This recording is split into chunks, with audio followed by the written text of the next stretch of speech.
former President Trump has come out and said, hey, we're going to create this like Bitcoin strategic stockpile and maybe even put a dent in the debt. Is it something that you look at Bitcoin as for the individuals, or do you think that there are things with the government or central bank where Bitcoin eventually kind of infiltrates? I hope government stays as far away from it as possible. The banks, they seem to be leaning in quite heavily on Bitcoin. Obviously, we have the Bitcoin ETFs. How do you? I think because it's a dam, they see they can't hold back anymore. And so they're either going to deal with it or going to get displaced by it. What's going on, guys? Today, we have a very special episode for you. We have Erik Prince, the former founder of Blackwater and the current founder of the Unplugged Phone. This conversation is wide-ranging. We talk about geopolitics, we talk about American security, the national debt, government inefficiency, and what Erik thinks about the various conflicts that are happening around the world. Erik is one of the foremost experts on warfare. He's got a ton of experience both serving in the Navy SEALs, but also building Blackwater. And he is a great reader of American history, world history, military history, and he's got unique thoughts that he shares throughout this conversation. This is one of the conversations that reminds me why I started this show. It allows me to talk to interesting people who have interesting ideas, and it makes me think more critically about the world, and this conversation does not disappoint. Here is my latest episode. It is with Erik Prince, the former founder of Blackwater and the current founder of the Unplugged Phone. America is kind of the tale of two stories. We have the greatest nation in the world. We live in the safest, most prosperous time in human history. There's a lot of things we can point to that would give you an optimistic view of the future. At the same time, you can look at America and you can tell a story of a crumbling empire that seems to be almost collapsing on its own success. People don't want to defend the ideals, ethos, and values that have gotten us here. You're very unique, I think, in that you have an understanding of history, you've got opinions about the future, and you've been very involved in a number of the major kind of developments in the country, both geopolitically and economically over the last couple decades. And so when you look at where we are today, do you have an optimistic view of the future, or do you have a pessimistic view of maybe an alarm sounding that a lot of things need to change? I have I'm kind of an eternal optimist. And as I look at what really made America, it was breakthroughs of the private sector. It was not no. I will have to say, I think I really have to give credence, maximum kudos to the founding fathers. When you look at the Constitution and you look at the Bill of Rights and their ability to see the problems of the relationship between state and citizens, and what was what other document did they have to reference? The Magna Carta, but yet they wrote the Constitution and the Bill of Rights, and seeing how government always grows, government always enriches itself, whether you're a monarchist or a federalist, and they put all those checks and balances, assuming and understanding that people were always going to grow stupid. And the fact that they laid out that kind of framework, and as I look at what countries in the world have really prospered versus and long-term have prospered, there's fundamental underpinnings of the infrastructure of their governance and of the people that embrace that governance. And when you move away from that and you dilute that down, you get the crumbling empire. Rome, right? The Roman Empire grew and prospered. That was not one really that was really built on individual rights, as we would. That was definitely an empire of conquest. And when they kind of ran out of conquest, it ran out of gas. And of course, they debased their currency and made all kinds of bad decisions. But for a while, as it was growing, the elites were engaged and vested in the society. Remember when the Battle of Cannae happened, the biggest loss in, I think one of the biggest single day losses in military history, 80,000 people killed by sword in a morning. When the Roman Senate met a couple weeks later, it was 40% undermanned. Why? Because the elites had actually showed up. Now America's problems grow from, we have too much government. We have way too much government spending, and things have gotten way out of whack.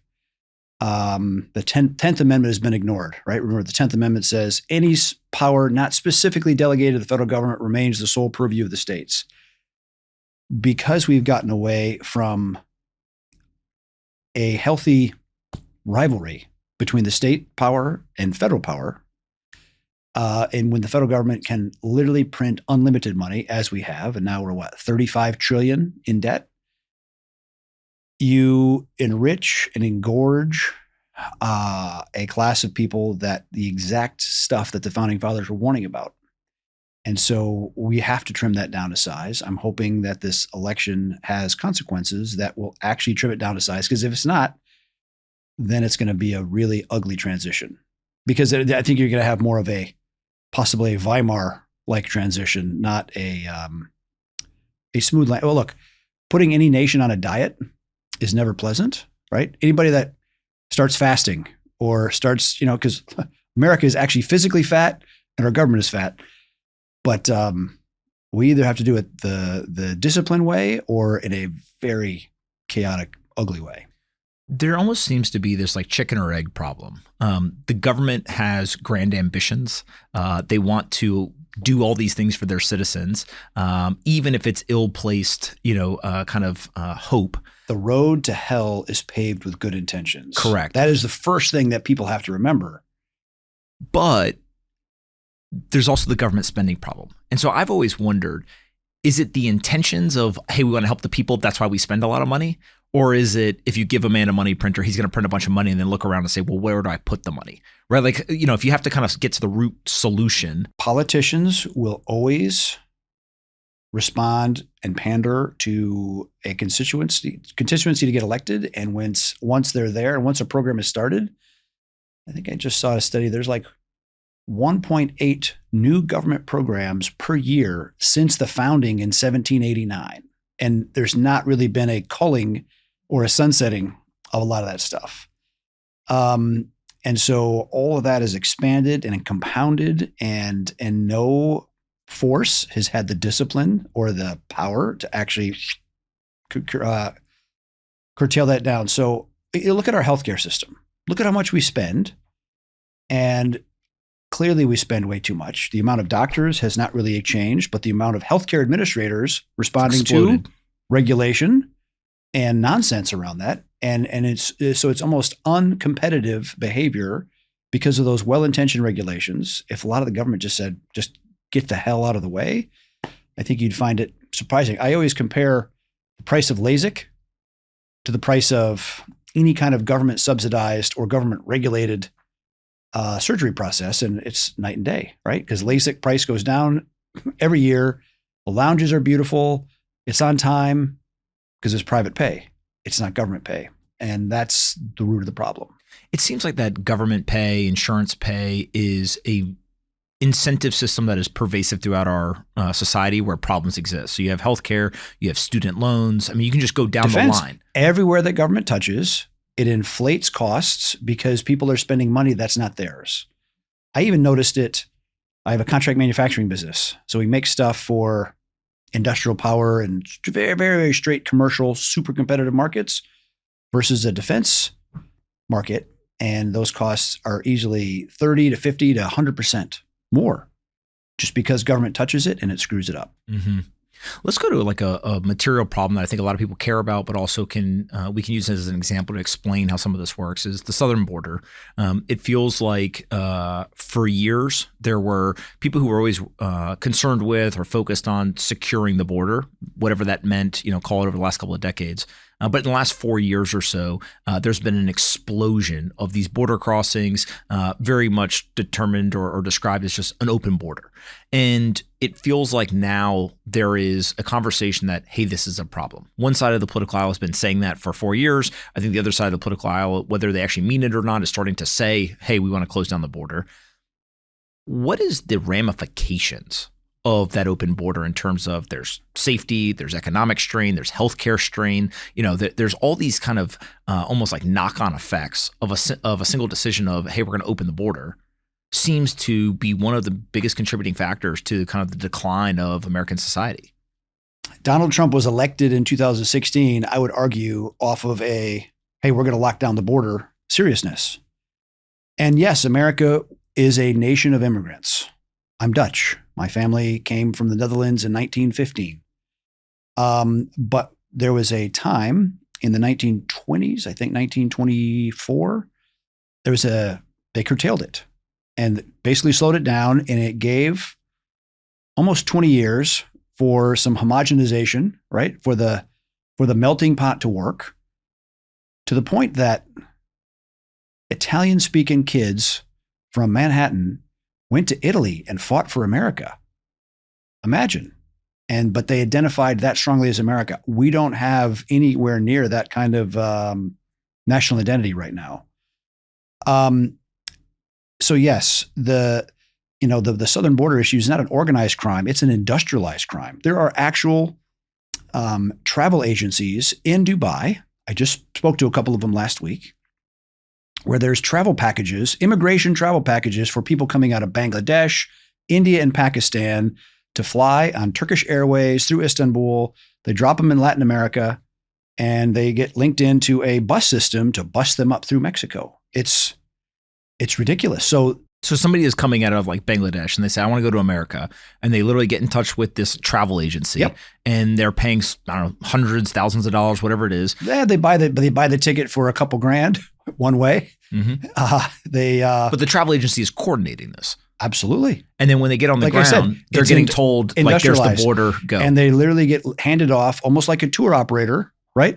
I mean, if you go to Greece and you're going to go on a tour, you land, you get met by a bus, you go on your tour to meet the ship. In this case, you land somewhere in Latin America, you get met by a bus and you're bussed up in, and they tell you, okay, they hand you off to this coyote. It's industrialized. There was enough pressure from the Trump administration last time to curtail a lot of that nonsense. All of the early Biden changes obviously lift that off, and so it's been a runaway train since. Again, that's fixable. But when you flood a society with that many people that were not born, and then you have a welfare system which reinforces almost ghettoization of people where they're receiving welfare benefits, they're not necessarily working, and their foreign language is now accommodated in the schools, right? The whole premise of a public education system is to be a common bottom few rungs of the ladder so that everybody has a fair chance. And that's another problem of government schools have really severely underperformed what the private sector offers. So again, without sounding like too much of a hardcore libertarian, which I guess I am, everything government touches, it tends to screw up. How do we go from government has its hands in all of these different industries to it not having its hand? Is it just we need a administration to go in and be very committed to kind of ripping this out and firing people, or what does that transition look like? Two things on the migration immigration reform. Obviously, big diplomatic pressure on Mexico to knock it off. Second, but you have a very left wing, even more so than AMLO president there now, an actual communist. But still possible to pressurize that. Two, implement actual pressure to make it an unpleasant place to be if you're not in America legally. So you're not banked, you're not going to school, employers are not employing you, and so a lot of people will go home. Two, there's a lot of people that have committed significant crimes that final deportation orders have already been administered. It's like 1.6 million of those still floating around society. Wait, say this again. There's 1.6 million people with final deportation orders have been issued already, and they haven't been deported yet. Is that a manpower That's a government competence issue. Hey, you see I remember in like 2005, the Bush administration then was talking about adding some Border Patrol agents. And we at Blackwater got called before Congress to testify as a friendly one because they wanted to train these new Border Patrol agents. And I remember the Border Police, the CBP came with a figure of like $180,000 to train a new border guy and our price was like 40 or 50. And so Congress was trying to understand why we could do it for so little. And that's just the private sector versus government.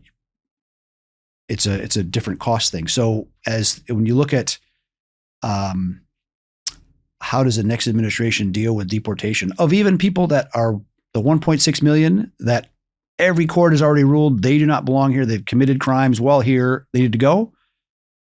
Fine. That's I think that's more of an argument for the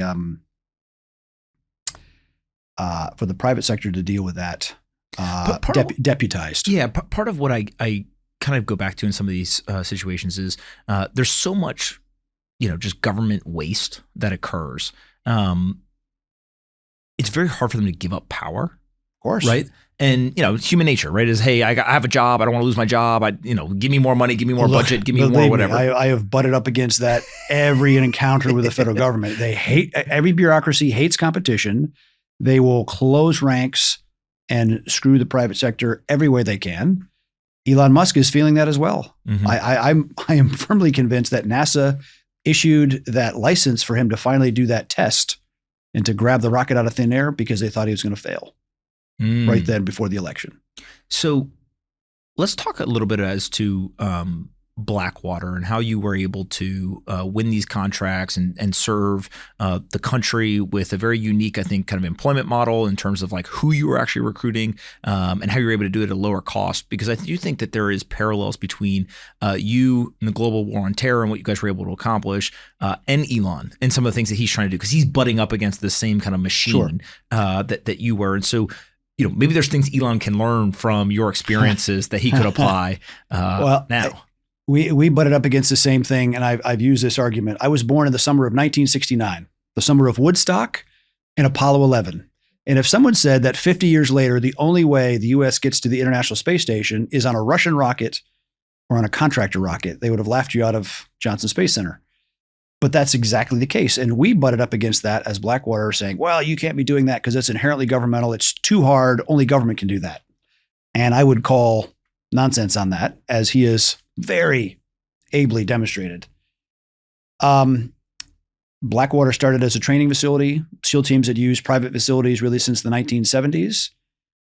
The SEAL team in the 90s, when I was in, our ammunition budget for 2,000 SEALs was the same amount as the 150,000 man Marine Corps. Right, so we had a lot of ammo, took training very seriously, but no one had done a private facility on an industrial scale. And you say, well, why would you do that when there's government bases? Because government bases are very bureaucratic and very slow. And so when you have a platoon going through a workup, you didn't have time for a lot of the nonsense delays. And so I was in the usual position of having been in the SEALs, my father's success. I kind of knew what they needed, and I did it. I got out in 96, bought the land, and built it. And at the same time, I had taken over my father's original business made die-cast machines, big machines that squeeze a mold and makes aluminum or magnesium castings. And I was taking it through a lean transformation really based on the Toyota production system. So we took a bunch of cost out and designed out costs and big labor productivity improvements, and especially lean flow. And as I'm laying out Blackwater, I'm thinking, what does the military do? It recruits, vets, equips, trains, deploys, and supports people. We built a machine to do that, and that worked. And so as the company grew to do not just training, but security and aviation and logistics and medical, and we could process thousands, tens of thousands of people. We built an air wing of 73 aircraft of our company-owned aircraft to do that. And because we knew our costs and we viciously attacked waste, it was good. And it was antithetical to what government did. What's so fascinating about your story is that one of my favorite entrepreneurs in all of history is a gentleman named Suleiman Olian, who comes out of Saudi Arabia. He worked for what at the time eventually became Aramco, and he worked in the warehouse. And what was so fascinating about it is because he worked in the warehouse and he was seeing what products are coming in or going out, he's very in tune with kind of the business, the unit economics, the suppliers, all this. And they decided they're going to have to build the pipelines to let's get the oil out of here. And so they create a program that does two things. One, we're going to have to use a vendor-based system. We can't do it all ourselves. We're going to have to contract out to people. But two is we're going to give the advantage either in the contract or in the pricing to Saudi-owned businesses. So he basically walks into work one day and he says, hey, I'm putting my 2 weeks in, but I know that you guys have a contract out for, I think it started with some trucks. And he says, I'm going to go start that company. Why don't you give me the contract? You guys know me, you trust me, et cetera. I'm going to go and I'm going to go build this out. Long story short, if you fast forward, he creates something called the Olean Group, and he ends up being probably the largest construction kind of conglomerate in the Middle East, simply because every time a contract came up, he was a trusted source. He had a proven track record of keeping costs low, delivering on time, et cetera. He keeps getting contract for contract for contract. What's fascinating about him is he was a businessman. And so he was always fascinated with the United States. And he constantly wanted to figure out how can he get access to financing. No one in the Middle East was providing financing, especially not to, kind of one of their countrymen. And so he started talking to American banks and they said, hey, look, we'd love to give you money. You've got a great business, but you have no collateral in the US. And so Suleiman ended up starting to put money in US banks so that he could just buy some stocks. So he had collateral so he could get financing. Turns out he becomes one of the largest investors in the US markets of anyone in the Middle East, simply because he did it for a really long time. He was making a lot of money and doing this whole thing. I always think of that story as essentially the private market kept going to, in that case, Aramco, but could have been the government, and said, what do you need now? Yep. Give me the order. I'll go do it. And I think the Blackwater story is so much of, okay, you need a training site. Let's build a training site, do that well. Okay, what's the next thing you need? And you just kind of continued. They almost like led you to what the business was, which really is an entrepreneurial story of just listening to the customer. I said, I constantly preach to our team, there is no guarantee that we will exist next year. We are not a line item in the budget. We have to convince our customers to let us solve their problems. Mm-hmm. And that was our business mantra, I guess. Given the lessons that you learned at Blackwater, when you think of Elon today, are there things that you think he should do that maybe would make his life a little bit easier? What I wish I had done much earlier is diversify the business away from the government. Because the political nature of supporting a military at war, right? The anti-war left went after troops in Vietnam and in the Iraq, the whole GWAT thing. They love to go after contractors and they love to hate me. He was very wise to build a space business, but he did that. NASA was his first vendor, but he got smart building his own rockets. And what did he do? He built a Starlink fleet of satellites. Spectacular. And that is all private sector. And government regulates and constricts them, but that is a very big leverage point that he carries. I mean, you already see it, right? The Russia-Ukraine conflict, there's been multiple times where people on both sides have yelled and screamed about Starlink access. You see, obviously, the natural disaster in North Carolina where Starlink's being provided. He just keeps running up to it everywhere. Indispensable vendor. Yeah. And we were Blackwater was the indispensable vendor in a lot of places because we would show up. I mean, 6 months ago, Sudan as a country melted down. There was 16,000 Americans and they needed to be evacuated. And Wall Street Journal called me and said, are you involved in evacuations? I said, no, I'm sitting this one out. I said, but wouldn't it be nice if there was an American company that owned its own aircraft that would go fly in there? Because nobody could fly aircraft in. Why? Because there's missiles flying around. So nobody wants to, all the insurers cancel. So we were self-insured. We would fly into those places. So yeah, I'm happy. I'm so happy for his success. I don't think people quite understand in these conflict zones. I recently talked to two different people. One came out of the intelligence world. Another was a former special operator. And both of them in different ways have been involved in going and rescuing people, whether it was out of Ukraine during the Russian invasion. There were situations in Palestine, et cetera. Take, for example, this one group that was going and getting people out of Ukraine. They're not talking about like, hey, let me call the person and, hey, go walk to the airport and we'll make sure that you get on the commercial flight. These guys are going in, they're staging vehicles, they have communications, they have manpower, they have weapons. I mean, a very, very complex logistical operation. And as I was talking to him, one thing just kept hitting myself in the head was it used to be that if you had an American passport, the U.S. military would always come and get you. And it feels like today that may not actually be true. Unfortunately, that is very true. As an American, they'll tax you anywhere you are in the world, but they'll not necessarily rescue you. But again, I contrast Haiti in May of this year. There was 2 young missionaries on their first mission in Port-au-Prince, newly married, and they're on the way back from a youth event. and they get attacked by a gang. They hardpoint in their house, and the husband has an M4, and he's holding off this gang in a gunfight. The wife is on the phone pleading for help, calling the U.S. Embassy, just 1 mile away. Calling and calling, asking for help. Calling the RSO, anybody at the embassy, and they do nothing. Okay? They didn't send, there's probably 12 Marines assigned. Nobody left the confines of the U.S. Embassy to drive 1 mile to help 2 American kids, missionaries in grave danger. Of course, they're overwhelmed, brutalized, murdered. Terrible. And that's just not how it's supposed to be if you're a U.S. citizen calling help for your government. And I contrast that with a little known story. At the end of, it was October of 2020. So a month before the election, a 27-year-old missionary on his farm in Niger, kidnapped by some jihadis. And the jihadis are driving him south to link up with Boko Haram. U.S. is watching with drones based at a base in Niger, which you've also been kicked out of. I think that the Biden administration has lost 9 embassy locations.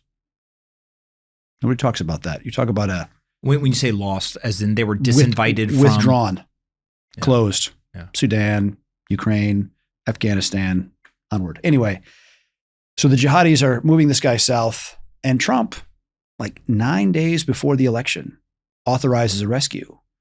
So the JSOC guys mount up, they move him to Spain, C-130, free fall in.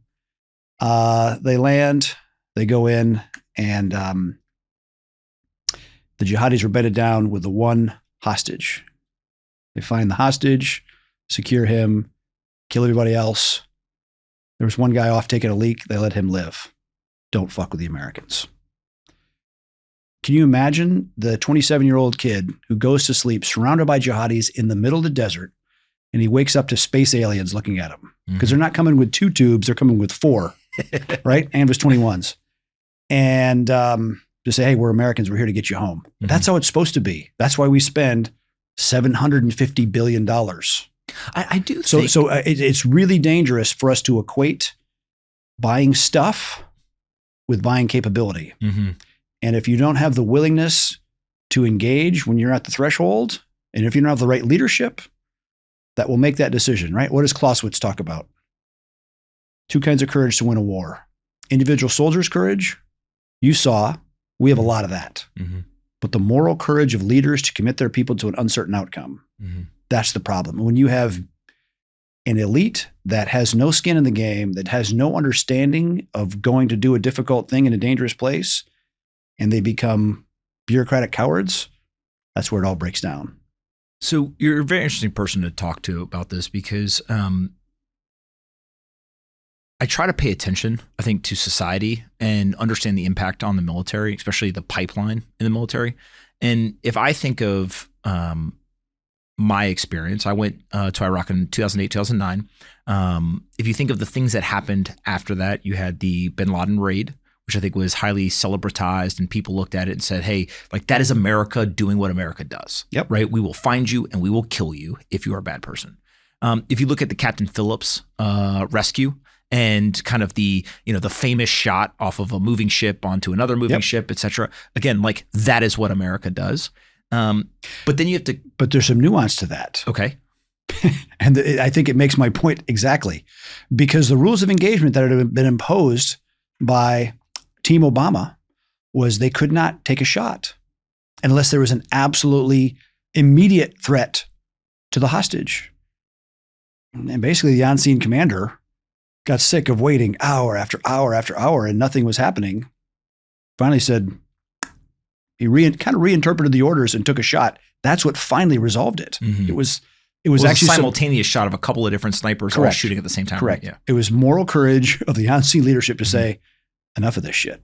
Now, if we compare that to Benghazi, if we compare that to a number of different situations that have now become public, it feels like, again, the American passport, does it actually represent that they will come and get you?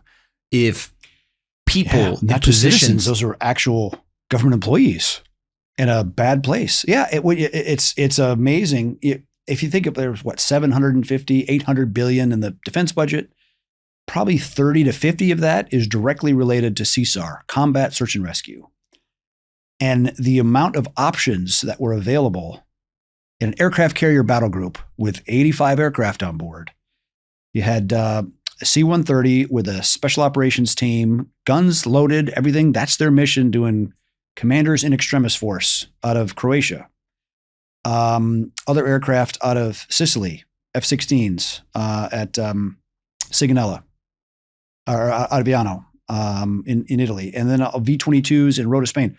All those things, capability, no moral courage of the leaders to commit their people to an uncertain outcome, and the bureaucratic handholding and kumbaya decision in Washington, and people died from it, and it's a bad look. And what happened there is a microcosm of what happened in Afghanistan when you had, I think, pretty clear indication given by General Miller of what was going to happen, the last commander of U.S. forces in Afghanistan, to say, if we pull the U.S. aircraft out and we're not bombing the Taliban anymore, it's going to go from they're grouping up in 5s and 10s and 50s to 200, 500, and 1,000. And that's what rolls over cities. And I called it 6 months before the actual collapse, and I was off by 2 weeks. But I based it just off of when I knew the fuel contract was ending. Because when they're not putting gas in U.S. aircraft, and they're not doing air support on, putting warheads on foreheads where they belong, it went bad. So there's this famous story now, the Radisson Blu Hotel. I think it was in Somalia. There's a Delta Force operator. No, that was it's in Mali. In Mali, okay. Yeah. And I think that this is almost like the perfect example of what you're talking about, where for those that don't know, there were some terrorists that went into the Radisson Blu Hotel. They began shooting up. They light it on fire. Yep. There's American citizens in there. A mile, 2 miles away, there's a couple of Marines. There's a single Delta Force operator, and I think that there was some CIA personnel. And the way the story gets told by the Delta Force operator is basically he says, I'm going to get my kit and I'm going to go there. That's what I do. This is what I was trained to do. And I believe he was discouraged from going. Of course. Right? I believe the leadership basically said, I know you can hear gunshots. I know people are dying. I know that you are one of the most proficient warriors we've ever trained and put on the battlefield. But just sit down, stand down. Sure. Even the guys that when Benghazi happened, and I contrast this because a lot of people love to dish on Blackwater. The 8 or 10 diplomatic security service government employees that were protecting the U.S. ambassador in Benghazi, how many rounds did they fire when the attack happened? I don't know. Zero. Okay. How is that possible? How is it possible that your protectee dies and you didn't fight back? Is that cowardice? Is it incompetence? I don't know. But if you want to criticize Blackwater for being too diligent, I'll take that criticism. But no one under our protection ever died. But then the agency contractors, not agency employees, agency contractors, many of whom used to work for me, heard the gunfire, were going to move to the sound of the gunfire to actually help Americans in danger. And they were told not to by their bureaucrat boss. I mean, eventually they didn't listen and they moved to help people that were in grave danger. And put themselves in danger for doing so. Sure. Yeah. Look, even in a little known story, I think in 2006 or 7, it was when the first Special Forces team started showing up in Mali, trying to work with the locals and building them. And we were hired, Blackwater was, to put a couple of aircraft there for medevac and logistics support. And we were flying little Casa 212s. It's like a little shrunk C-130. And they were out at this very remote base in the big Schmal winds, huge, powerful wind. And it literally ripped the aircraft off its tie-down points, damaged the aircraft and the wing, picked the tent up that the active duty Army SF guys were in and tossed it across the ground, killed one guy, broke a guy's spine and pelvis, 2 others with other fractures, and one guy had major internal bleeding. That was the one that was in real danger. And all their comm gear was trashed. So our guys got the SATCOM going in the busted airplane, called the other aircraft, which was 800, 1,000 miles away, said, we're stuffed here, help. And so the other CASA launches, and we'd been prevented from having night vision goggles for some stupid bureaucratic reason. And our 18 Delta contractor medic strapped himself to the floor of the aircraft. And then they land on a single set of Hummer headlights in the desert at night during a storm. Now, if you've ever flown in the desert at night, it's dark. It redefines what dark looks like. And they land, they recover, and this medic starts working this guy. Okay. And they put every bit of fluid into this wounded SF guy because his blood pressure was crashing. And they called ahead to Ouagadougou, which is where we were flying in, which is the capital of Burkina Faso, in case you're wondering, to do an emergency blood drive because we needed some kind of trusted blood. And second, to go get some certain pain meds. And so back they land, and this guy is now inflated, right? He's just distended. And the Air Force still hasn't shown up with any kind of emergency surgery capability. So our medic, moral courage, said, well, shit, I'm not going to let him die. He opens him up. He does field surgery on him, takes the organs out, sure enough, finds the ruptured spleen, zip ties it, removes it, puts it in a baggie, puts the organs back in, closes him up, saves the guy's life. It's just fantastic. It's my second proudest professional moment. What was the first? I'll get to that. I was at Eric Olson's change of command. He was the first 4-star SEAL, taking charge of all of SOCOM. And I'm standing in line waiting to go in, and Admiral McCraven walks by, who was in charge of all special operations in Africa and in Europe. And he goes and he gives me a bear hug in uniform. He goes, that was some really sporty flying you guys did. I said, well, sir, that's why we have sporty pilots. And, but that's the kind of moral courage I love employing people like that to just find a way to get it done and win. Mm-hmm. What was the first? Speaking at the National War College in Washington. And, I got out of the Navy as a lieutenant. It was nothing. And all 300 colonels popped to attention. And I gave him the whole brief on what we're doing and why. And at the end of it, this guy came to me and he said, I was just in Baghdad as a commander, brigade commander. So he had 4,000 soldiers. And he said at the top of the dashboards of their Humvees, they'd have the Blackwater call signs and frequencies because they knew that if the shit went bad, if they called the Blackwater guys, they would come immediately. No questions, no bureaucracy. I said exactly what we want. That is fantastic. If we bring it back to the United States, this moral clarity, this moral courage that you're talking about, how do we fix the situation here? We have an economic pain that is being felt by millions of Americans, national debt that is completely, not only just big, but accelerating. I think we've added $500 billion just in the month of October. What are the solutions that you think should be implemented? Elon Musk is right about doing a massive culling of government bureaucracies. Mm-hmm. And that does two things. One, it's just the spend on the people. But two, having that many bureaucrats, it's like, what did Jefferson say in the Declaration of Independence about the king? He has set forth thousands of bureaucrats to eat out our substance. And the fact is, Washington is like 70% remote work now. So all the bureaucrats in the DC area, 70% of them don't even go into the office. So I'm not thinking there's a whole lot of productivity there, which is good, but let's give them a 1-year, 2-year severance, but let's just pare down massively. How many, I don't know how many employees work for the federal government, but what percentage do you think we could fire and not notice? Well, there's millions of employees and millions of contractors as well that 50% of the U.S. government we could fire and not even notice? 70. You think 70%? Absolutely. Wow. Look, Elon Musk fired 80% of Twitter, and Twitter is better than ever. Yeah. If you think that after 200 and almost 50 years, the federal government couldn't go on a diet, adding that many programs. I mean, what I'm saying might be considered radical. We either do it in an organized way or it's going to be fed to us when the dollar collapses. The problem with that many bureaucrats, with all that funding and no accountability, is they make a lot of rules. And there's like 100,000 pages of new regulations come out every year with the force of law, which directly impedes and impairs people from starting a business, people from innovating, from creating. And you know who it hurts the worst? The people at the bottom end of the spectrum.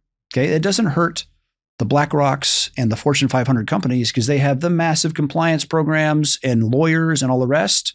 And they can ride out that kind of time delay. But for the guy or girl that comes up with a great idea in their garage to try to get it to market, and they're just constantly blocked by licensing, it's wrong. Okay. So headcount reduction, bureaucracy reduction, the fact that the Supreme Court did curtail the Chevron deference, that was like the 1984 case. They just overturned that about 6 months ago. That is a huge win. And so you'll see litigation from that starts to chop away at a runaway regulatory state. And 3, the inflation is caused by us, by government especially, just spending way too much money. And I would say the fourth, and certainly not the fourth in priority, there's a book that really affected my thinking. It's called The Myth of Capitalism. I encourage your readers to read it, or your viewers to watch it or to read it. It makes the case that we have massively overconsolidated American industry. And it is that cozy relationship between big business and government, which is happy for regulations because it blocks out competitors behind them. Exactly. And it talks about like the average pay ratio, CEO to junior guy in 1972 was like 30-1. Now it's 360-1. Our CEOs have not gotten 12 times better since then. When you look at the overconsolidation in data, in search, in IT, in banking, in food processing, all these major industries, the regulatory state has driven the consolidation and the cartelization of many industries, including defense, and that needs to be broken up. The trust busting done effectively by the Teddy Roosevelt administration needs to be done again. Let's talk about the history of America, because I think people actually may have. On the way in here, you pointed out these captains of industry, phenomenal, right? They built it, but they also consolidated a lot, and they really restricted that. And what happened when Standard Oil was broken up? Rockefeller ended up making more money, but the competition brought by having multiple people coming to the table helped that innovation and speed. What always is the paradox of Rockefeller in my mind is he's famous for this quote where he says, "I'd rather earn 1% off 100 people's effort than 100% off of just mine." But Standard Oil obviously was just one large company. When it broke up, then he still had ownership in many of the broken up components, and he did make more money. And so in a weird way, the way he looked at employees was different than the way he looked at business structure, but it seems like he learned over time that maybe the best way to put together your kind of empire is to just mimic the way that you work with people. And one of my favorite books is the Koch brothers, Charles Koch, I think is the one who wrote it. He wrote a book called Good Profit. And in it, he basically describes their management philosophy and kind of the business structure and everything at the company. But one of the points in the book that everyone skips over when they read this book is he went and he studied the great civilizations throughout history. And he said, what are the commonalities? Because actually a company is no different than organizing people, having them all work towards something, et cetera. And what he figured out was, hey, you actually need to have these decentralized teams. You need to push decision-making down to the people closest to the problem, right? All these things that I think kind of have infiltrated into management kind of philosophy. But he didn't learn it from a business school. He learned it by studying civilizations, and the ones that rose and created resilience were able to become these like very productive organizations of people. And it sounds like you're kind of advocating for a very similar thing in business today, which the history of America, which many people don't know, was actually built by the private sector. And I know look, America was started, sorry to interrupt you. America was started not by the British government or by the British Army. It was started by 3 companies listed by this on the basically joint stock companies of the City of London. Massachusetts Bay, Plymouth, Jamestown colonies were funded as stock companies, and they hired private military contractors. Miles Standish, right? When you were a kid, you probably heard about Miles Standish at the first Thanksgiving, right? That guy was a private military contractor that was hired to protect the colony from Indians, criminals, wild animals, whatever. The same as John Smith in Jamestown. So that's what made America. And that kind of thrift, innovation, daring, efficiency, that is at our core of America. And we've gotten away from that. That's why when we tip towards socialism, it has the predictable results. The building of America is not only just like built by companies, it's also financed by the private sector as well. And so what are the things that maybe we did to get here that we've kind of lost our way that you think we should go and re-implement? Is it something, NASA versus SpaceX and push everything into the private sector? Well, when I think it's after the Reconstruction era, I think it's called the Golden Era, like from 1870 to about 1910. And you had this explosion, in a good way, of capitalism and infrastructure, railroads, telegraphs, farming, steam engines, power, electric lights. That was financed in an era of no income tax. It was tariffs only. Imagine that.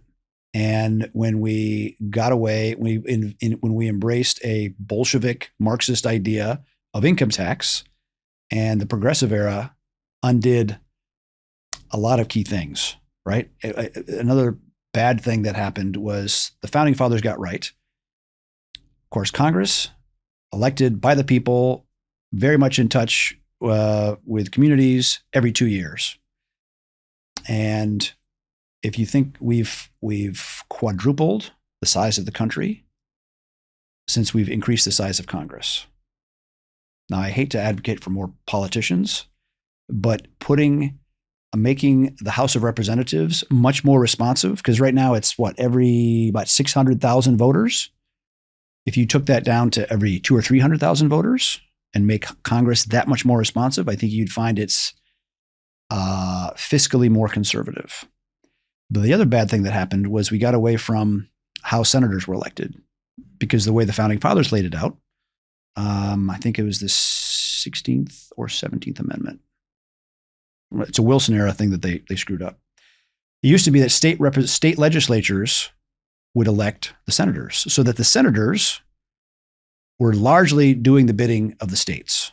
But now senators are just elected with money that pours in from special interest groups from all over the country. And so they're beholden to that money, not to the state legislature that they're supposed to be representing. And that's why we have a runaway, very spendy, Senate. It feels like there's this thread of like accountability, right? And so on one hand, you hear people, at least online, probably on Twitter, nowhere else, talking about like individual accountability and individual responsibility of, hey, no one's coming to save you. You've got to improve your life, make good decisions. Prepare to self-rescue. Yeah, self-rescue. Perfect. But at the same time, how many of the politicians in America actually get held accountable for the decisions they make, the outcomes of those programs they put in place, et cetera? It feels like if the individuals don't feel accountability or kind of the preparation for self-rescue, it's really hard to hold other people accountable, right? And so it's almost like if the individuals are put in this situation and they're not responding, maybe it is actually like we're rotting from within. Sure. Look, we suffer from affluenza, right? From so much money, so much wealth, so much comfort, very easy to be distracted by football or whatever the pop artist du jour is, or whatever stupidity. And when the lights go out and when crime runs away and that kind of stuff, then it tends to wake people up. And so maybe in some areas people have woken up. We'll see what voter turnout is this election cycle, but I think it's going to be higher than what people have expected before. What is your current view of Trump versus Harris, both policies, the candidates, and then what the outcome of the election will be? Well, I think Trump is going to win. I think he has motivated a lot of You just look at the people that he attracted to this massive rally he had in New York, right? Asians and blacks and Latinos, and it's funny how the left criticizes a big rally with 18,000 inside and 100 and another 80 some thousand people outside. They want to disparage that as a Nazi rally. Come on. If that's all you can. Well, with Israel flags hanging, exactly. And, I think that there was a number of Jewish people who spoke on stage. Yeah, it's people will lie, and eventually they're going to run out of gas on those lies. Policy wise, I think a second Trump go around, he realizes that people is policy, and he did not have the depth of a bench ready to go to actually make a lot of the changes, especially in the national security apparatus. And so that's why he didn't see a lot of, in any way, fundamental change to rein in a military industrial complex, a neocon attempts at foreign policy, and just a lot of stupidity. So this is fascinating, I think, to a lot of people, because as the founder of Blackwater, who probably is the single most successful and effective private military contractor in our lifetime. I can say that. Maybe you're not allowed to say that, but I can say that. No, Flying Tigers. Okay. What Claire Chennault did, yeah, he affected the outcome of the Pacific Theater. Yeah, that's fair. One of, maybe we will we'll use it as a descriptor, but you understand that world better than almost anybody else. Definitely anyone I've ever talked with. And yet you essentially are advocating for Trump's strength as a deterrence without actually having to engage in war. There's a continuum of statecraft. On one end, you have diplomacy and embassies and conferences. And the other end, you have aircraft carriers, nuclear weapons, and tank divisions. And there's 80% of the middle, which I would call the intelligence world. And you have an intelligence community that has largely missed its mark and become very risk averse, very bureaucratic. What the Mossad accomplished with their pager op, the next day the walkie-talkie strikes against Hezbollah was absolutely spectacular. You have to have an intelligence community to be wildcatters at heart, right? Mm-hmm. A wildcatter is a guy that drills a well. Sometimes they hit, sometimes they don't. Go bankrupt a couple times, but then you get rich. But you have to have the courage to try. And for what we spend as a country for an intelligence apparatus, we should accomplish something like that once a month, for heaven's sakes. And is that like, why are they specifically, at least the perception is they are so good, both in terms of the collection of intelligence, but also operations like that? Is that a cultural thing? Is that a higher IQ? Like what is it? It's a matter of being very focused and having actual existential threats that are facing them. And backed into a wall. Yeah, look, when the agency is doing advertisements about how their most important factors are diversity and gathering intelligence on climate change. Come on, I say the Chinese Communist Party and the SVR and the FSB and the GRU. Those are and the Iranians and the Cubans and of course Islamic jihadi problems with Muslim Brotherhood. Those are the things they should be focused on. So again, when any bureaucratic organization is adrift, the nice thing is the agency is the most quick to be reformed because civil service rules don't apply in the same way that it does in the rest of the federal government. So you could actually fix that organization quite quickly. But I would advocate for less of a government approach. And if you lead, right, the business of America should be business. And I've met many leaders around the world who are so frustrated that the U.S. embassy in those locations becomes a beacon of forcing Green New Deal kind of reforms. So a country that's sitting on enormous amounts of hydrocarbons are arm twisted by the embassy to not develop it to be green. But, we have dozens of African countries where an average family of four has less access.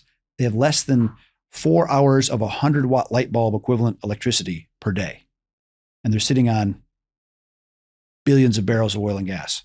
That's wrong. It is morally wrong to deprive them of the ability to develop themselves or to help them.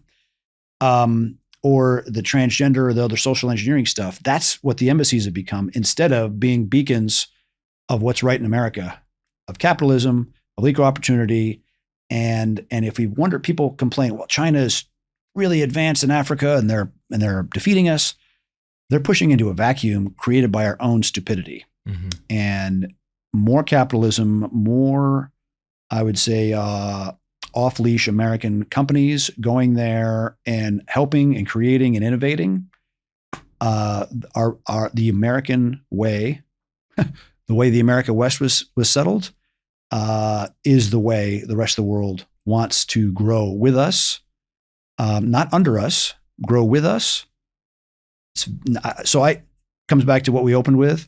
I'm an optimistic person, because if the U.S. government would just get the hell out of the way, be a lot of spectacular things can happen. Who do you think the biggest American adversary is today? Is it Russia? Chinese Communist Party. And in what ways are we locked in competition versus actual threat? So Today's episode is brought to you by Polkadot. Polkadot offers secure, scalable, and decentralized blockchain technology that perfectly aligns with the needs of innovative projects. It was developed by Gavin Wood, one of the co-founders of Ethereum and the creator of Solidity. Polkadot aims to build an internet where users have full control over their data and their applications.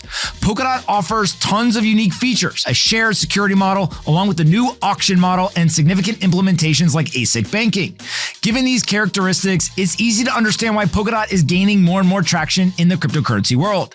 Some people even are talking about it as the AWS of Web3. Now, companies such as Mythical Games, Astor Network, and over 50 other independent blockchains with hundreds of applications already leverage Polkadot's technology to power their platforms. If you're looking for a reliable, scalable, and cutting-edge solution, Polkadot seems to be the top choice for industry players. Go check them out today at polkadot.com. The Cold War, right, was a scrum between the idea of Western capitalism versus the Communist Party of the Soviet Union, and really the tenets of Marxism. And it's the fundamental relationship of an individual with a state, right? We focus on individual rights and liberty. They focus on state control and everything accruing to the benefit of the state.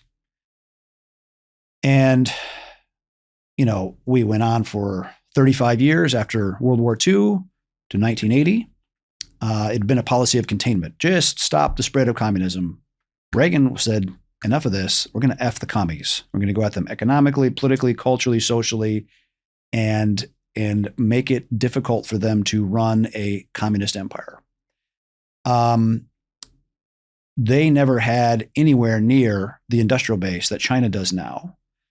And, when Mao died, I think in 1976, and Deng Xiaoping took over, he said, geez, enough of this Cultural Revolution thing, because he'd actually been imprisoned then. Mm-hmm. And the first place they went to was Singapore, which was Han China personnel, but on capitalism, and said, we're doing that. And we're doing, what does he say, socialism with Chinese characteristics.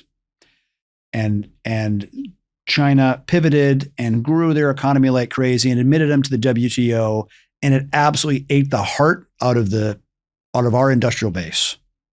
Okay, whatever damage NAFTA did, the outsourcing of U.S. industry to China did 20x the damage. So now China has built a very nice machine, and they've been growing steadily. But now Xi has made himself dictator for life.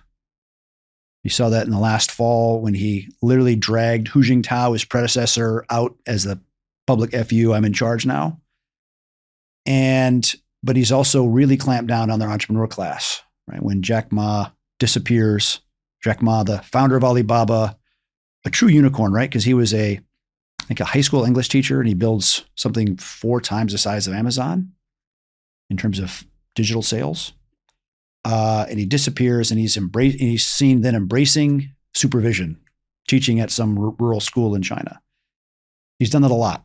And so the Chinese economy is suffering, but they have a very nice industrial base. But they are all about the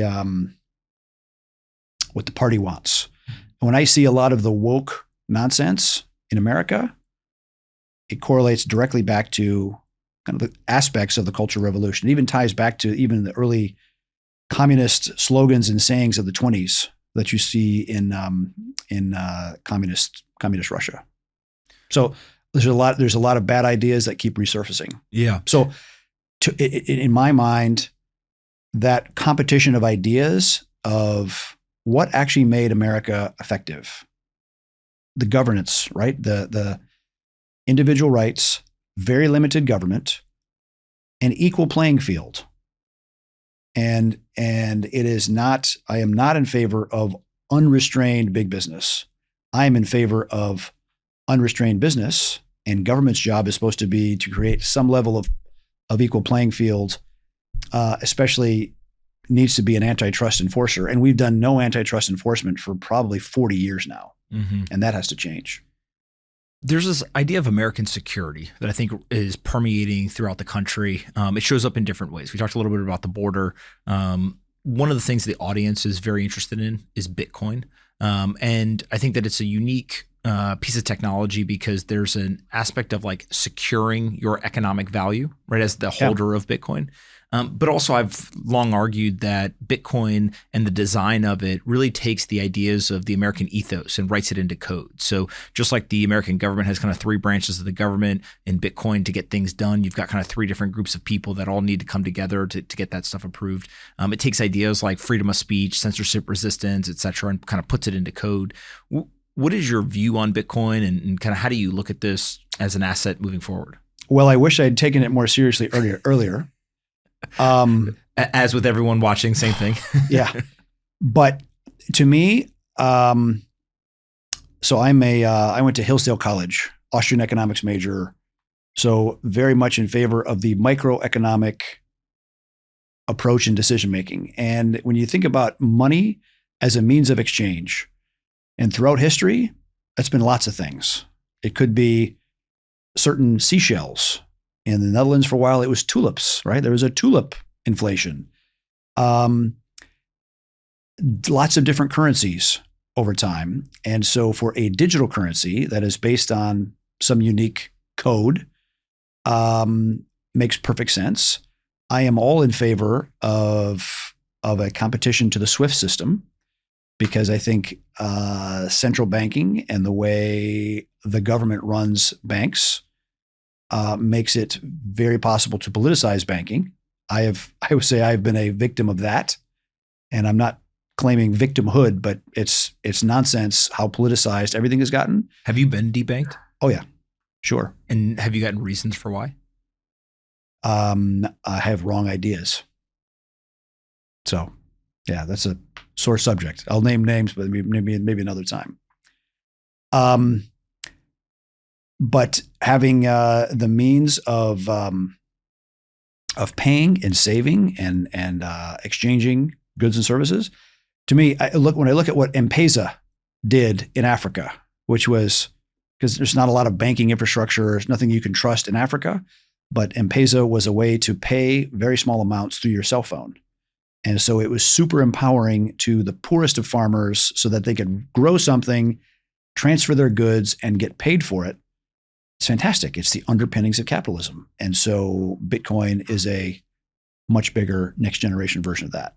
Do you think that former President Trump has come out and said, hey, we're going to create this like Bitcoin strategic stockpile and maybe even put a dent in the debt? Is it something that you look at Bitcoin as for the individuals, or do you think that there are things with the government or central bank where Bitcoin eventually kind of infiltrates? I hope government stays as far away from it as possible. Just because like we've said, like I've said, everything government touches tends to get screwed up. Mm-hmm. And then the banks, which are not the government, but some would argue are pretty damn close and may even control parts of the government.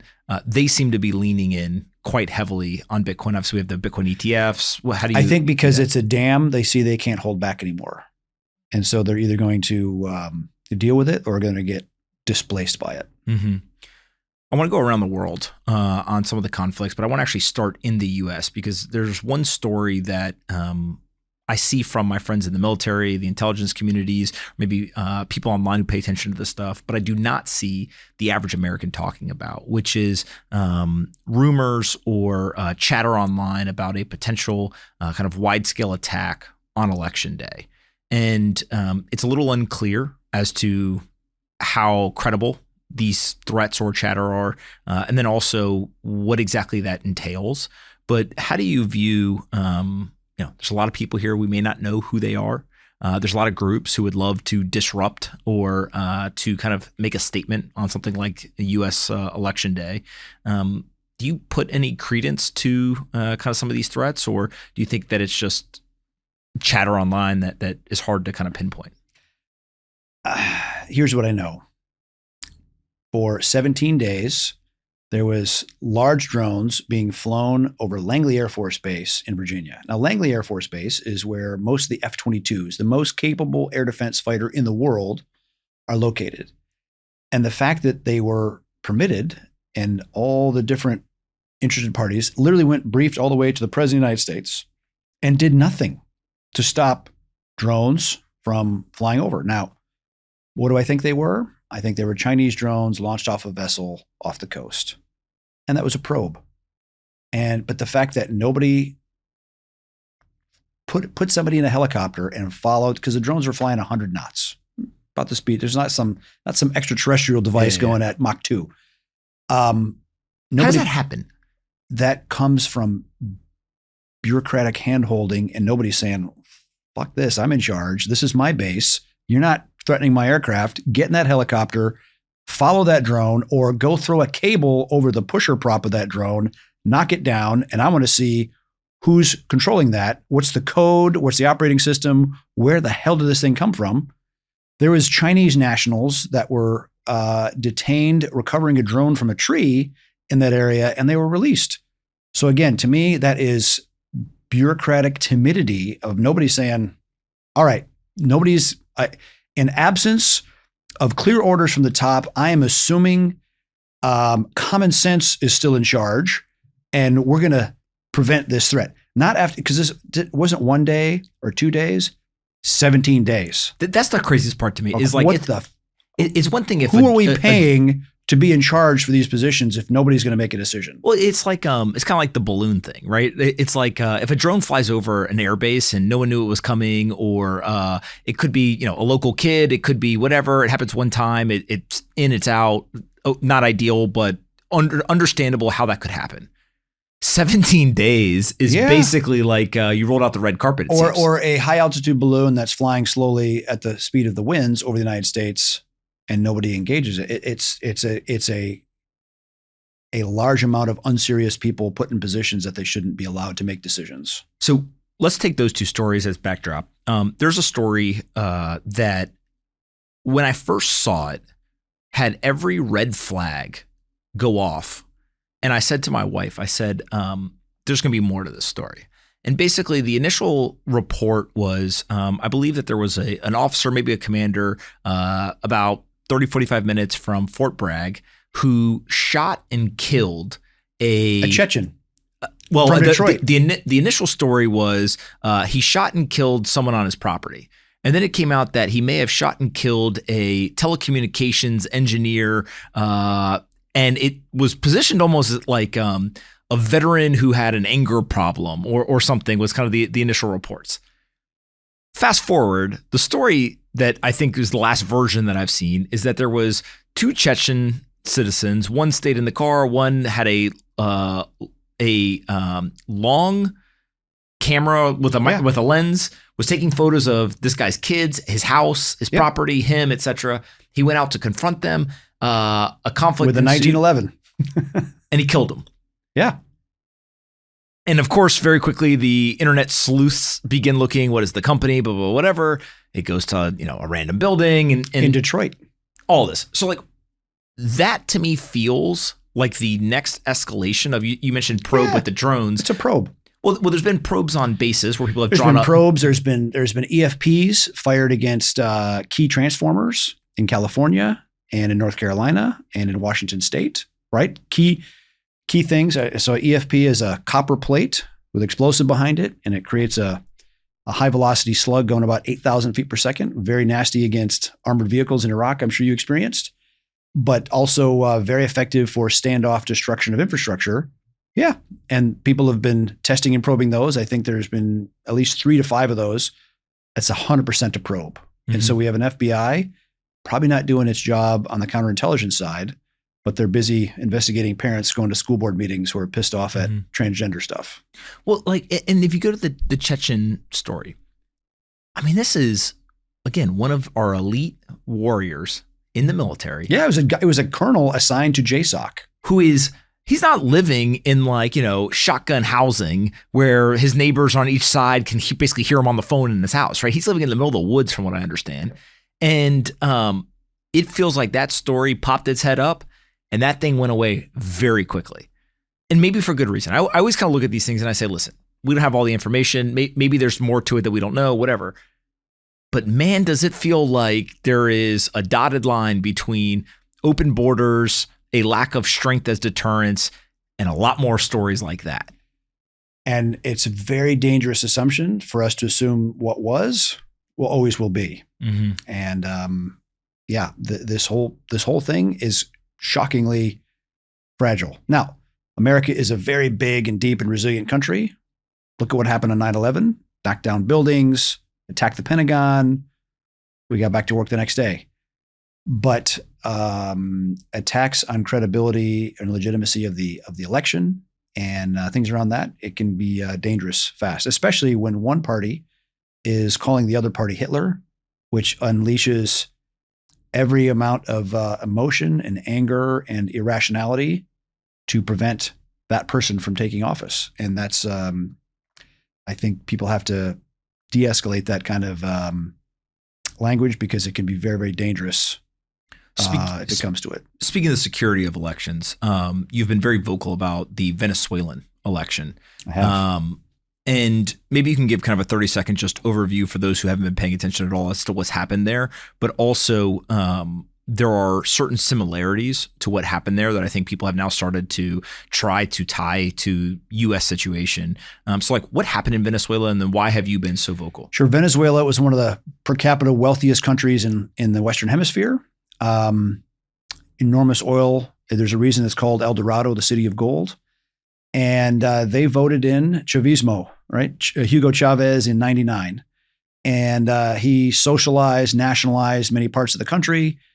They've had 3 elections, all of which were stolen by the ruling Chavista leftist party. Chavez died, appointed Chavez's lawyer was Celia Flores, and she got her husband named to be the successor. Nicolas Maduro was the head of the bus driver union. And so he stole the last 2 elections. This last time in July, they lost the election clearly 70-30. Wow. The receipts are out there, right? The actual receipts of each of the machines printed out. The opposition won clearly 70-30. And the Maduro clan is ignoring it as a good communist-backed communist government would. There's hundreds of Cuban intelligence agents that are around Maduro as his inner cordon of security. They have really perfected drug trafficking and drug processing. So they process the coca, a lot of the meth that is produced in the neighboring countries and exported to the world. So I trolled Maduro on Twitter a few days after they stole this election. I've had contact with Maria Corina Machado and with the predecessors that were trying to run against, offering support. And so anyway, I trolled Maduro and I said, if the Biden-Harris administration really want to support democracy and justice in Venezuela, they should raise the bounty, because there's already a warrant for the arrest of Nicolas Maduro for $15 million for drug trafficking by the DEA and $10 million for his interior minister, Diosdado Cabello. I said they should raise those to $100 million each, sit back and watch the magic happen. Because there's like 3,000 generals. One of them is going to, for $100 million, they were going to arrest him and make it change. And I said, you don't even need to use US taxpayer dollars. You could use frozen Venezuelan government money. Well, that went very viral throughout Venezuela. And I had thousands of people contact me saying, please do a GoFundMe. We want to help make a change. And so that program was launched. It's called Yakazi Venezuela. 30,000 people have contributed to it. It's raised 1.6 million because for literally 25 years, no one has actually pushed back hard on the government. And I won't go into too much detail, but Yakazi Venezuela will seek to restore democracy and normalcy in Venezuela. And there is a warrant for the arrest of Maduro. So it is legal to remove him from power. So if I remember correctly, I think it is in Venezuela. There was a American who went and was training the military. Yeah, there was there was a daytime over the beach effort made by somebody and they arrested. I think it was almost a false flag. I can't imagine anybody doing daylight over the beach. And it was like, almost like he was like trying to train some group, but like, it was very obvious that they were training. I think the regime is very brittle, like attuned to what's happening. Well, I think the regime is brittle. They have clearly lost the confidence of the people. There's a massive criminality. The difference in Venezuelan society versus our society is they don't have a Second Amendment, and they don't have. Here's the thing: what I find the Venezuelan people they've been wronged by socialism and communism, and it's been imposed on them and reinforced by the Cubans and the Iranians. There's actually an Iranian presence there supporting the Maduro security apparatus. I can't imagine. I grew up in West Michigan, and if Michigan was an independent country and the governor of Michigan had stolen the election for the last 25 years, my people would have made war on that. Mm-hmm. Right. The Dutch, I don't see that. So I guess that's a unique characteristic of America is we have a fierceness and we demand, right? At least a lot of people that I know growing up have a view of themselves as a citizen with rights in a free republic. And you can push and push and push and maybe slowly boil that frog, but eventually that frog's going to jump. And it's going to come out swinging. What is the difference in your mind between what I will call kind of covert regime change, which the United States is constantly accused of doing all around the world throughout history, versus, hey, here's $100 million bounty. There's a warrant, free for all. Somebody go and make it happen. Like, which one's better? I will not answer that. Okay. Let's go to a different conflict, which is Russia and Ukraine. And I think that may be the one that people point to as a prime example of the lack of strength that creates deterrence, where in a weird way, the U.S., if you follow the talk track that the United States refused to say in either direction whether Ukraine was going to join NATO or not, and almost was trying to govern or have diplomatic action through like strategic ambiguity, strategic stupidity. Yeah, we kind of just end up in a world where like people are like, all right, you guys are just kind of clowns, and we're coming in. I think I read a lot of military history. I know you do, and so I think it's important for Americans to realize that. The Russians lost 22 million people, Soviets, in World War II. And while we were still messing around in North Africa, before even getting to Normandy, so we're in Morocco and Algeria and Operation Torch, the Russians erased 800,000 Germans from the order of battle at the Battle of Stalingrad. And they lost 1.2 million people doing it. Think of that. You know how many Americans were lost in the European theater? 250,000. As heavy as our losses were, it's nothing in comparison to what they lost.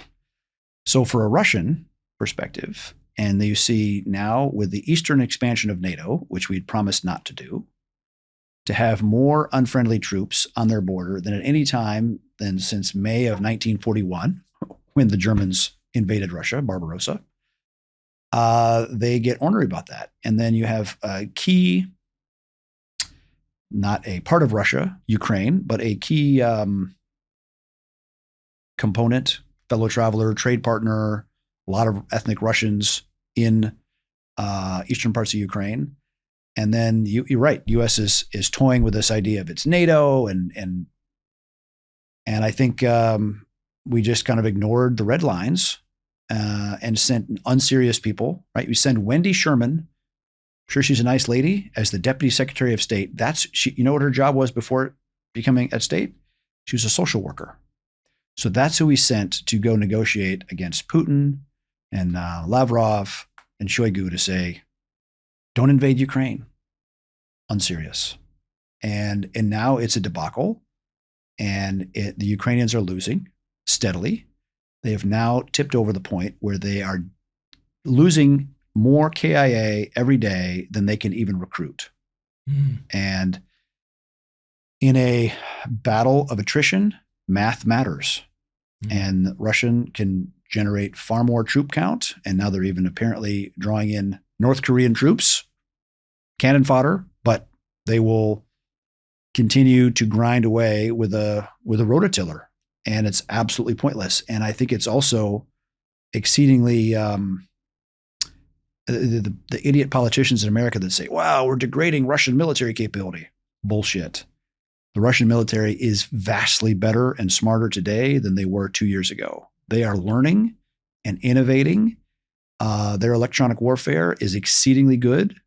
Why are a lot of very high dollar US systems not in high demand? Because they don't work. Because they might work for a month or two, and the Russians adapt with jamming and with spoofing, and that whole thing needs to end as quickly as possible. And I think, and I've also talked to other folks around the world that have attended the BRICS summit recently that was in the ski area off the Black Sea, Sochi, just 2 weeks ago. And they'd always seen the China-Russia relationship over the last 20 years had been one of parity. Mm-hmm. It's now shifted to where it's a junior role compared to China. And that's an exceedingly bad thing for America, because for 100 years, the U.S. foreign policy goal was to keep German industry from combining with Russian resources. And all we've done is push Russian resources into a junior role with the Chinese Communist Party and their massive industrial base. And that is not good. I think America has far more in common culturally with Russia than we do certainly with China or India or Japan or Korea. And so we don't have to be our best friends, but we also don't have to be as antagonistic to them. Trump says that he can solve the war before he takes office if he's elected. Do you think that's possible? Whether it's him or just like a quick solution if you put the right people in the room? I think some reasonableness is possible. Okay. Now, is that within 6 weeks or 2 months? I don't know. It's hard to tell. But it's well, again, also Ukraine, that area fighting is also driven by seasons. So you have December, January, February, it's cold, you can maneuver, possible to fight. Once you get February, March, April, it's the great slush. And I don't know where you grew up, but farm fields that have been covered with snow, when they melt, it's one big boggy, gooey mess. And that's not a great time for maneuver. I'm laughing because as I am talking to you, it's like talking to, a soldier who understands the realities of combat. It's some simple things is like, can we actually move on the battlefield? Yeah. Compared to politicians who say, well, like, why don't we fight? It's supposed to get warm then. There's actually a Russian term specifically for the great slush. It's called the Great Rasputitsa. There you go. Israel feels like surprise attacked by Hamas, and now it is game on in the region almost daily. in the American media, we are seeing Hamas, Hezbollah, Iran. I mean, just go down the line. There is either incoming fire or there is some sort of outgoing operation. Yeah, imagine 4 years ago saying that Israel was having to launch 100 aircraft to fly to Iran to strike targets inside. It's unthinkable as being necessary. But it's a collapse of credibility, collapse of deterrence, ties back to collapse of a great power in Afghanistan, getting beat by, there's a huge Army conference, the Association of the U.S. Army at the Washington Convention Center. And I go in there every year. I wish they would invite me as a speaker because I would like to shame them to say, all right, guys, you had all of this stuff, all these hundreds of billions of dollars of stuff, and you get beat by 50,000 largely illiterate goat herders that didn't receive any outside help. Bad leadership, bad innovation, and you got rolled. The IDF, for all their confidence and competence, they got rolled on October 7. They were surprised. I know that at 2 a.m.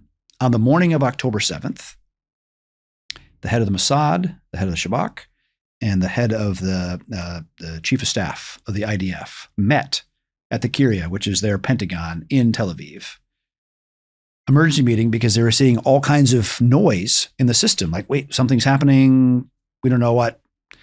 Reconvene at 8 a.m. Instead of, the only person that did something was the head of the Shabak. And I think he sent 3 12-man teams to the south. That's it. But one of them, and I say this as an example that individual soldiers' courage still swings outcomes a lot. Sends one team, there's a traffic circle coming out of the north of Gaza. One of the teams went there. And of course, hundreds of Hamas guys rolled out of the north of Gaza or headed to Ashkelon, which is a city of like 200,000 or 300,000 people. They fought to the last man. 11 of the 12 guys killed in action, killed hundreds of Hamas guys. But imagine if hundreds of Hamas guys had made it to Ashkelon, the death count would have been 4 or 5 times what it was. But nobody else had done anything to actually prepare. Nobody said, wake up on the army bases, stand to, lock and load. Nothing. And so it's a great reminder to not believe our own bullshit and be lulled into our technical competency. And I think we're way over dependent on SIGINT and IMINT and all those kind of things that we assume the enemy can't innovate around. I think the IDF did themselves a disservice in how they went into Gaza. I think they went and fought the fight that Hamas wanted to have. Mm-hmm.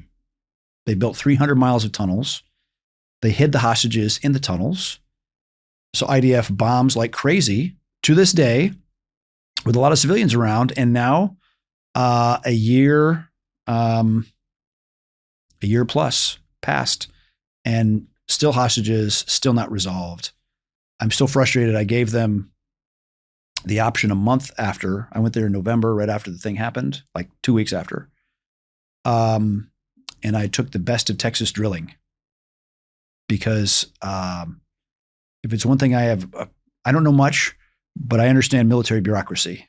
And I have lots of great Jewish friends, but I've never met a Jewish roughneck or a Jewish driller.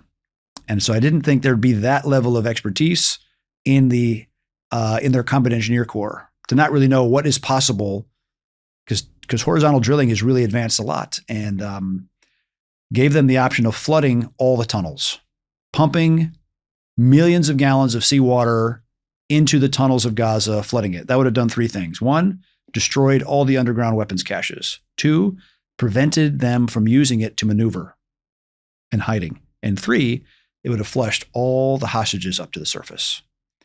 Because one thing I understand about building Blackwater is moving water, because it is as flat as your kitchen table. And so we had to move millions of cubic meters of water to do that. And so pumping that, basically turning it into a duck impound would have protected the civilians, because you don't need to bomb through the tunnels. And who can complain about water? Well, they can complain about anything, but it's so much better for the civilians than getting bombed. It has caused, on top of the civilian death, it has been a huge black eye for the IDF globally. And they're having problems with ground combat also in the north because the Hezbollah hired North Korean tunnel engineers. I know this because they find North Korean porn in the tunnels when they go in them. I think in the north, they should have a year after or even a month after, knowing they were going to go into the north, they should have supercharged the Lebanese armed forces. Let the Lebanese armed forces go after Hezbollah, because the Druze and the Christians and the Sunnis are also not fans of the fact that Hezbollah is the real power in Lebanon. They would have been seen as a liberator then, not as an aggressor. Why did they not do the water in the tunnels? I think they were blocked by somewhat from the Pentagon and somewhat of their own hubris or stubbornness. But it's frustrating. That's an out of the box thinking. I mean, I had 12,000 horsepower pumps lined up. But this is what's so fascinating to me about you is I've never been in the room when you walk in one of those conversations, but I would have to imagine that two things are both true. When you walk in, you have a lot of credibility. You built Blackwater. You've seen this over and over again. You're very well read on military history. And I think you have a reputation for thinking outside the box. That's how you build a Blackwater. That's how you show up with these ideas, et cetera. But also, too, there's probably you're not from the U.S. military, right, in terms of your active role today. You did build Blackwater, and there's always, Blackwater founder Erik Prince, headlines, all that nonsense. Whatever. But you're only as good as, I don't know, what are you going to do next? Yeah, and your last operation, I don't want right? to live off that. But I've been blocked so many places by the clown show that is the national security apparatus in Washington. Mm-hmm. America does not have to have such a black eye and such a lack of credibility around the world. There's so many of these fires that can be put out. And these out of the box ideas, most people, I don't think, realize that is a lot of what special operations is about. It is not, hey, let's line up in a line, kind of right. We're Confederate Army style march across the field. but shock troops is necessary in some places, but not all places. Yeah. Another conflict, or maybe a brewing conflict that I think a lot of people are paying attention to, is China and Taiwan. There's a story of cheap labor and innovation and technology. There's also is the U.S. actually capable of defending Taiwan? So the other thing we should cover from Ukraine is this, right? So this is the size charge that an FPV drone, a small civilian consumer type drone, a 7 or a 10-inch blade drone, modified with software, with a charge about this size, with a copper disc. It gives you the nice EFP jet. With a gap, you fill the exterior with steel shot, so you get a nice frag sleeve, and now you can fly that sucker. You can carry 6, he can carry 6, I can carry 6. So now together we can go smack 18 targets out to 15 kilometers away. It is the true democratization of precision strike. And that is the revolution in warfare, because it's cheap, man. It's not a $200,000 Javelin with a $300,000 launcher. It's 3,000, 3,000, 3,000. And that's a revolution in war. It's as big as Genghis Khan putting stirrups on horses. It's that big a deal. And so don't assume what was in the past is possible going forward. And so why that paradigm, I think, is worth talking about for China. They have lots of missile capability, and all of it is pre-registered on every known target in Taiwan. If you're dumb enough to drive an aircraft carrier right up the middle, probably a good chance it's going to get smacked. And so having a unconventional warfare approach to, if China does flex up and we want to do something to help Taiwan, the single best thing they could do is build a home guard. When America was fighting for its independence, 30, 40% were pro-crown, 30, 40% just in the middle, just trying to survive, about 30% were pro-liberty, but only 3% of the population actually took up arms against Britain. If you did a home guard in Taiwan, because their military is about 150,000, largely worthless, literally a large collection of soy boys, and not a lot of fight there. But if you find the 3% of population that will fight, the CrossFitters, the marathoners, the volunteer firemen, teachers, policemen, and some reservists, give them proper training and give them a force package, an arms cache at each town, village, whatever, so that everything becomes an urban fight on top of a very high jungle terrain inland. It takes away the certainty of when you can seize it. Because if Xi is going to go for it, it's got to be quick. They cannot sustain a 1 or 2 year campaign to pacify Taiwan. It's got to be over in a couple of weeks. It can't be. It has to be quick because it's going to take some time for the U.S. to get there, and then it turns into a bigger issue or something else. If the U.S. does decide to go there, it's going to be bad because there's going to be indecision, and that there's friction for that because you have literally the tyranny of logistics of distance. But the bigger thing for China is they import 70, 80% of their hydrocarbons, a big chunk of their food, hugely trade dependent. And so if they have this ugly fight going on in Taiwan and Elon Musk makes it possible for the word to get out through Starlink and et cetera, it's bad. So if Xi's going to go, he wants it to be over quick, has to be over quick. And the uncertainty is 500,000 Taiwanese that say, not today, motherfucker. Sorry. Quick is measured in days, weeks. Weeks. One other story, and you're touching on it here, that I think is maybe not even known, let alone there's not an emphasis put on it. Russian oil still made its way to Germany. It just went through China. The Taliban now controls a number of mineral deposits and mines that seem to be pretty important for the world. China has run around Africa and created all sorts of infrastructure, debt contracts, controlling various resources. There's the violent conflict, and then there is almost a kind of I'm going to call it like a mineral or natural soft resource. power economic conflict. Yeah. And so that seems to be happening. And I think where my eyes got open to this was I remember India, which is largely considered a U.S. ally. When Russia invaded Ukraine, we kind of went around the world and almost like took sticks, right? Hey, you're going to take their oil or not? Well, you probably shouldn't do that. You want to be our friend? And India essentially told us to kick rocks. They said, we need the oil. They're saving $400 million a day doing that. By still accepting the oil. Oh, yeah. And so when push comes to shove, there's alliances and allies, but there's still people and they need certain resources. Every country has interests and Yes. they're going to pursue those interests. And the elites in Washington that ignore those realities, the neocon paradigm, that's why we have the mess we have. And again, the Ukraine debacle should be brought to an end. China is an even bigger economy and to flex up against. Competing with them in Africa, not that hard. They're pushing into a vacuum. There is tons of countries that want more American capital, that want more American presence, but our regulation, our banks, right? I'll give you an example. If I have a mining activity going in an African country, there's not many banks that want to accept in the United States that want to accept a wire from an African country. It literally comes with a 10,000 pages of compliance nonsense just for doing that. So we have regulated ourselves into stasis and incompetence.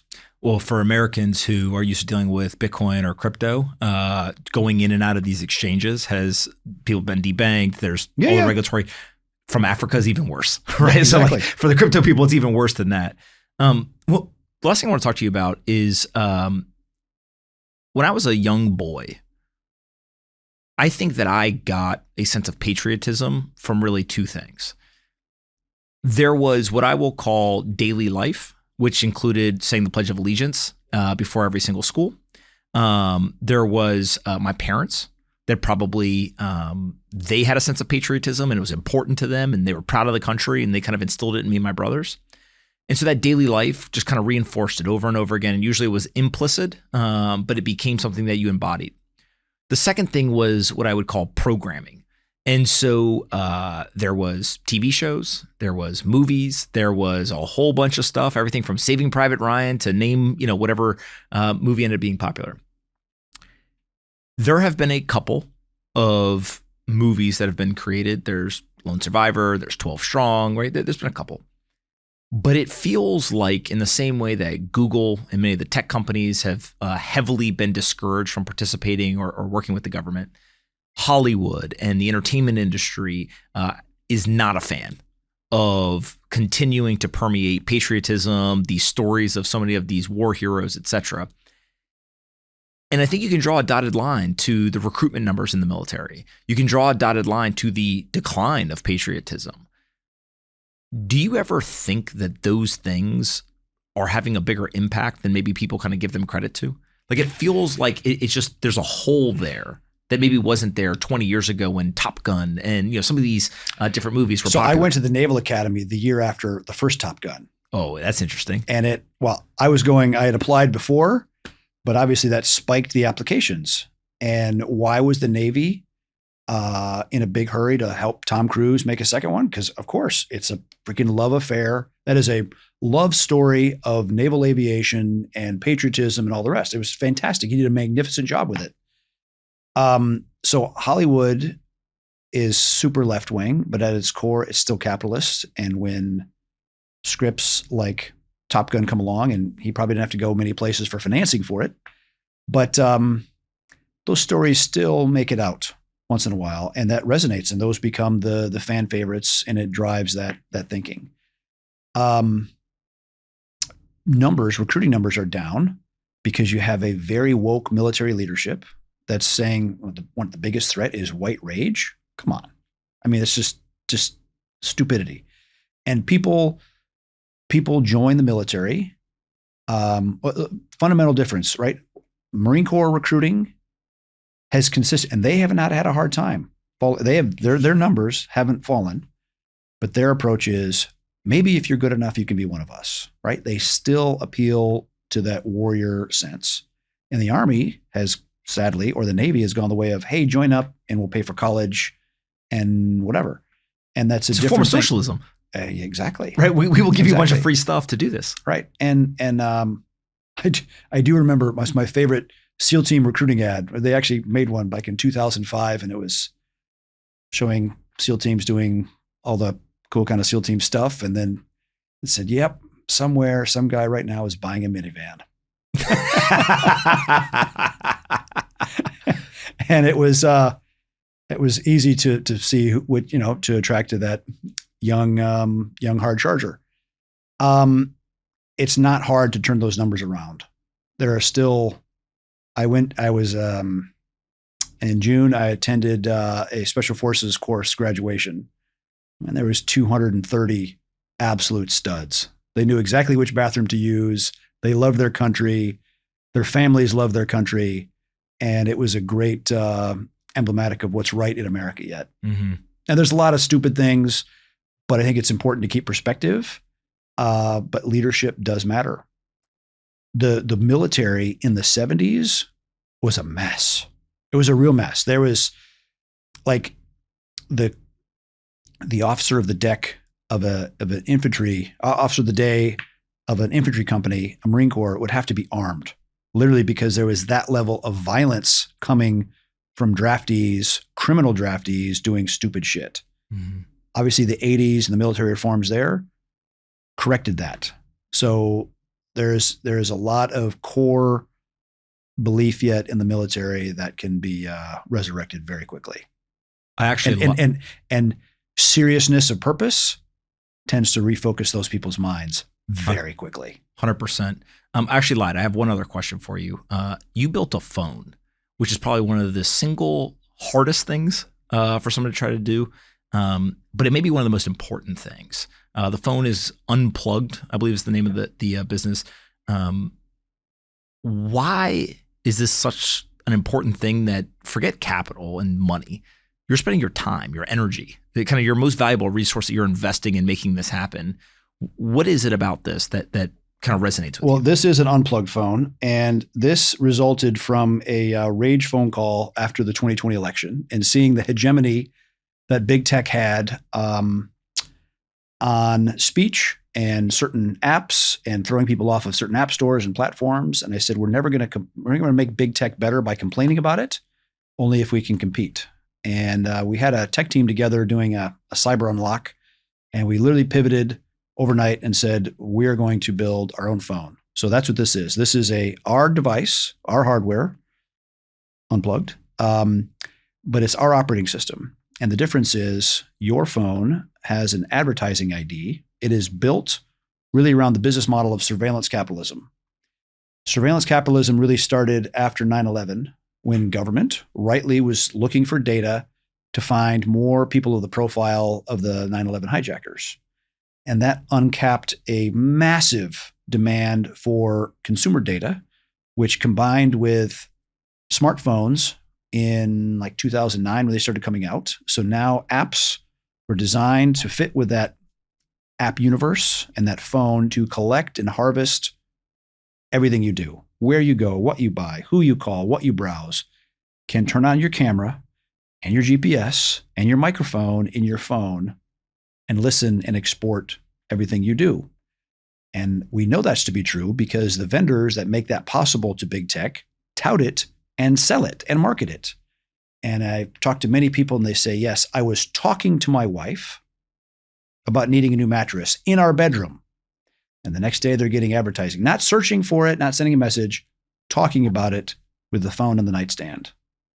And the next day they're getting advertising for mattresses. So imagine your phone listening to your pillow talk with your spouse. I'm not ready to go there. So that's what this phone does. It prevents all of that because we don't have an advertising ID. So we have a huge app store with thousands of the same apps that you're used to: banking, travel, nav, sports, games, word processing, finance, whatever. But our phone prevents the collect of any of those apps sitting there. And it's actually the first phone with an actual privacy center, which has hard off functions. It has a self-destruct function. So if someone says, Pomp, give me your phone, I'm here to inspect it, and you unlock it and you can hand them a brick. Even a kill switch, which separates the battery from the electronics because you can't shut your phone off. It is continuing to build a digital data trail. Like now that I know where your office is, if I know one other place you've been with $1,000 in a credit card, I can track your location for the last 5 years. I always find it's shocking how much digital exhaust you give off. There's a scary book called The Means of Control, which describes that, and it kind of makes the case for this phone.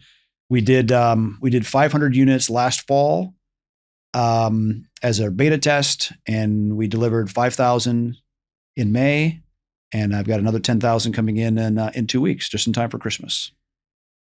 Can people use the social media apps that exist on their iPhone? Yes. On it, and Yes. you basically still prevent. It looks different because it's not giving you the super personalized, because it's not giving you that super personalized from your data harvest. But it works all over the world, from 2G up to 5G. You can drop a physical SIM, multiple eSIMs, big external. You can put a 2 gigabyte external drive on there as well. How much do you sell a phone for? $989. That's cheaper than an iPhone. Exactly. Yeah. Look, the last thing I really wanted to do is be in the phone business. But the unique part of our team, the guy that developed Pegasus was our CTO. So he really understands offense. He really understands defense, and taken that knowledge of having done things in the space. And the team did an amazing job, and we are to market, and it is working. And there are thousands of users around the world. It comes with our own secure messenger, VPN, antivirus, and many of the other encrypted apps that you're used to as well. What is your hope for the business, or your vision for it? Do you think you can go compete with an Apple? To be an eternal thorn in the side of big tech. Never going to be public. It will be a private alternative for free people to speak and communicate freely. It is intentionally not an American company. Explain that. I think the U.S. government at some levels has become destructive to the First and the Fourth Amendments. When you look at what happened, you've heard of FISA, right? Foreign Intelligence Surveillance Act, supposed to be foreign, but they just did a massive expansion of it so that any federal agent can go to the companies, to Meta, to any of the companies that have your consumer data that you're giving off with all your electronic devices. And they can say, give me everything on Anthony without probable cause, without a warrant. So they can do a massive digital proctology exam on you on a fishing expedition. I find that absolutely unacceptable. That phone, the unplugged phone, is the only antidote you've got for that, because we don't give off any of that exhaust. Just unplugged.com. Unplugged.com. Pretty good URL. Order today. It'll deliver within 48 hours. Amazing. Erik, thank you so much for taking the time to do this. You are a wealth of knowledge, and I think a lot of people look to you for both insights on the geopolitical side, but increasingly here at home and how we could fix many of the problems that we face. But as we started, you're an eternal optimist, which I appreciate. I have traveled the world. I've not been to every country, but I've been to most. The United States is still the best on the planet and the last best hope. And so this place is worth fighting and defending for. And for anybody who doesn't already follow you on Twitter, you have an excellent, every couple of days, you put out these off-leash updates. And I have a lot of friends who probably, they are envious because I have friends who they actually have paid services to do this for corporations, et cetera. But yours is free. It's posted on Twitter. I read it. It's amazing. Full disclosure, that's not me. That is my very capable analyst. And she is a list of specific targets I want her to dig for. And so she was sending it to me, and I sent it to some friends. So I said, well, why not make it free? So there we go. It is, it's incredibly valuable. So people should go follow you on Twitter as well. But thank you for doing this. Thanks for having me. What's up, guys? I hope you're enjoying this episode, but I got a quick message for you. I just released my very first book. It's called How to Live an Extraordinary Life. In this book, there are 65 life lessons that I've picked up over the years. These lessons will teach you about money, investing, relationships, work, health, happiness, and much more. In this book, I wrote letters to each one of my children, and I tried to share those life lessons with them. If you pick up this book, there's 3 things that I can promise you. The first is that it is very concise. The audiobook is only 3 hours. You can listen to it on a long drive or on a rainy afternoon. The second thing is that you're going to learn something. It's worth the price of admission just for the lessons themselves. And then the third thing is it will make you think more deeply about your life and how you try to live it.